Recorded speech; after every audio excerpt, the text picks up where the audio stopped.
Батыс Қазақстан облысы, Орал қаласы, Кругозорный жалпы орта білім беретін мектебінің 2-ші сынып оқушысы Нязов Фархат. Фариза Оңғарсынова ұстаз.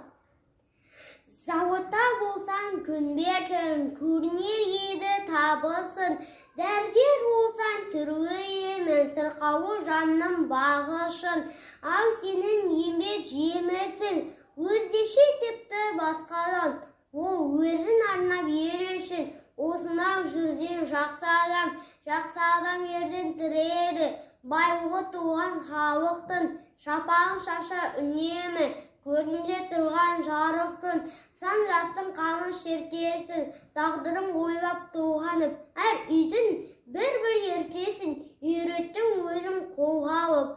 Ұстазсыз жан да сөнбейтін, күн шәкіртсіз, өмір сусыз шер. Көрінбес ғажап еңбектің, бейнетін кешіп жүрсіздер. Жүректе тұрар жалқы үнін, жанынан жалын жүрер түн. Ұстадым сенің әр күнін, әр сәтін тұрған бір ер өт.